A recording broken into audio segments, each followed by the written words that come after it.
Ketika Venesia dikenal sebagai kota air yang menyajikan pemandangan indah dan romantis, maka tidak demikian dengan Makoko, sebuah pemukiman yang terletak di kawasan Lagos, Nigeria, yang dijuluki sebagai Venesia dari Afrika.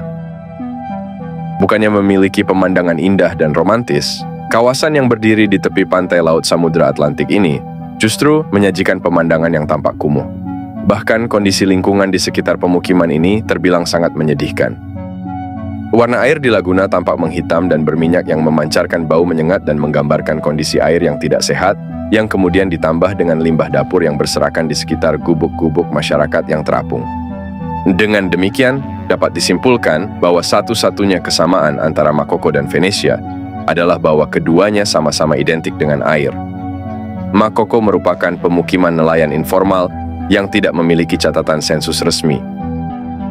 Karena itu, tidak ada catatan pasti mengenai jumlah penduduk di kawasan ini.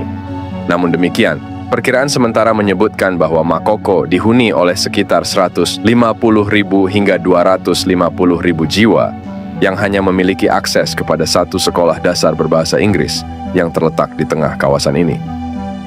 Makoko dibentuk pada abad ke-18 sebagai desa nelayan kecil yang kemudian menyebar dengan cepat hingga membentuk pemukiman besar seperti yang ada saat ini. Pemukiman ini menjadi rumah bagi ratusan ribu pekerja migran yang berasal dari negara Afrika Barat yang berusaha mencari nafkah di Nigeria,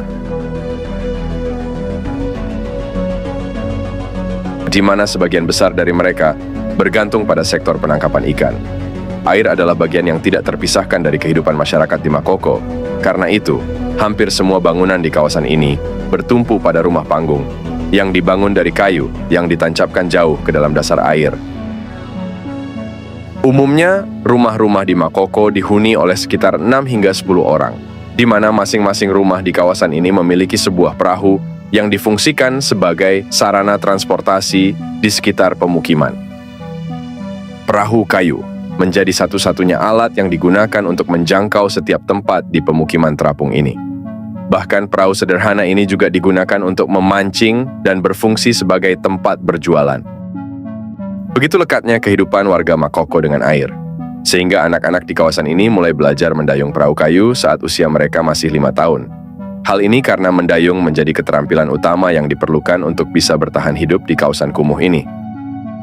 Selama berpuluh-puluh tahun, Makoko tidak memiliki infrastruktur dasar untuk dikatakan sebagai pemukiman layak huni. Pemukiman ini bahkan tidak memiliki akses fasilitas dasar seperti air minum yang bersih, listrik, serta pembuangan limbah, sehingga membuatnya rentan terhadap bahaya lingkungan dan kesehatan. Jamban komunal yang digunakan bersama-sama antara rumah tangga ditambah dengan air limbah yang mengalir langsung pada perairan tempat mereka tinggal, menjadikan air di kawasan ini tidak dapat lagi mendukung kehidupan. Di sisi lain, satu-satunya cara untuk mendapatkan air minum bersih adalah dengan membelinya dari vendor yang mendapatkannya dari lubang bor. Sementara itu, pemerintah setempat memang dengan sengaja tidak memberikan air gratis untuk warga di Makoko karena selain dianggap hunian yang ilegal, pemerintah sama sekali tidak menginginkan warga Makoko untuk tinggal di kawasan ini. Sebagai kawasan kumuh yang tidak diinginkan, para wisata kumuh justru menjadi kegiatan utama di daerah ini. Banyak wisatawan yang datang ke Makoko yang terpesona melihat sifat dan kondisi pemukiman tersebut.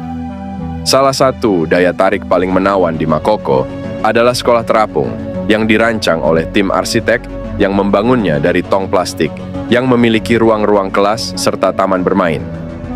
Struktur bangunan sekolah ini dibuat bertingkat 3 lantai, memiliki bentuk bangunan seperti prisma segitiga yang dapat mengapung di atas air dengan dasar bangunan yang terbuat dari 256 drum plastik. Konstruksi mengambang ini dibuat dari kayu lokal bertenaga listrik dengan panel surya dan mampu menampung 100 siswa. Tujuan dibangunnya sekolah terapung ini tentu saja untuk memberikan kesempatan kepada anak-anak di Makoko yang tidak memiliki kesempatan untuk mengenyam pendidikan sekolah yang disebabkan faktor kemiskinan serta faktor geografis yang terbatas. Meski mendapat banyak kunjungan dari wisatawan, warga Makoko jarang menyambut mereka dengan baik sebab warga selalu waspada dan menganggap para wisatawan tersebut sebagai mata-mata dari pemerintah. Mereka juga sinis tentang fotografi, karena mereka berpikir bahwa foto mereka dijual untuk keuntungan. Upaya pemerintah untuk menggusur warga Makoko dalam beberapa tahun terakhir telah menciptakan masalah yang lebih besar untuk merelokasi para tunawisma. Sebab warga percaya bahwa Makoko adalah satu-satunya budaya mereka dan karenanya harus dilestarikan oleh pemerintah. Perlakuan pemerintah terhadap warga Makoko menambah daftar kegagalan mereka dalam membangun kota Lagos. Pemerintah yang telah lama menginginkan Lagos menjadi kota raksasa megah yang dibangun di pinggir laut, dengan gedung-gedung tinggi, serta kehidupan pinggir laut yang makmur dan tertata, kenyataannya berakhir dengan menyajikan kehidupan pinggir laut yang kumuh, berpolusi tinggi, dan sistem lalu lintas yang sangat berantakan. Setengah dari Makoko terletak di darat, separuh lainnya dibangun di atas air. Rumah-rumah itu berdiri di atas bingkai panggung. Pulau Makoko adalah pusat aktivitas pada hari tertentu. Masyarakat Makokoa telah beradaptasi dengan kehidupan di air dan mengelilingi diri mereka dengan segala fasilitas yang dibutuhkan untuk hidup mandiri. Para lelaki berpetualang jauh keluar laguna dengan menggunakan kano besar dan menangkap ikan yang kemudian mereka serahkan kepada istri mereka atau jual kepada perantara perempuan dan laki-laki. Perempuan dan laki-laki memasok ikan segar ke pasar lokal atau mereka mengasapinya. Ikan pengasapan menempati sebagian besar wanita di Makoko. Pada siang hari, kita dapat melihat asap perlahan mengepul dari gubuk khusus tempat ikan dikemas dengan hati-hati dan kemudian semua pintu dan jendela ditutup untuk mengeringkan ikan. Ikan asap dimasukkan ke dalam sup sayuran dan sup tomat yang dikonsumsi di seluruh Nigeria.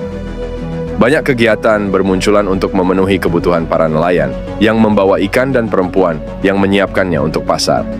Ada kano ambulan yang menjual makanan matang seperti moi-moi, akara, amala, nasi, dan semur, dan ada juga kano yang memasok kayu bakar ke rumah-rumah.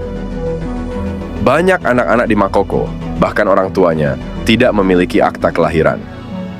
Bagi warga Nigeria yang memiliki bukti tidak langsung mengenai asal-usul keluarga mereka, ada perasaan bahwa mereka bisa diatur kapanpun mereka mau. Satu tantangan besar yang Makoko belum selesaikan adalah pembuangan limbah. Ada banyak sampah plastik di perairan.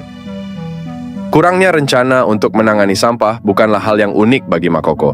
Hal ini selalu terjadi di banyak kota di Afrika, di mana pemerintahannya telah gagal dan sentimen yang ada di masyarakat adalah biarkan alam yang menanganinya. Sayangnya, alam tidak menangani masalah dengan baik.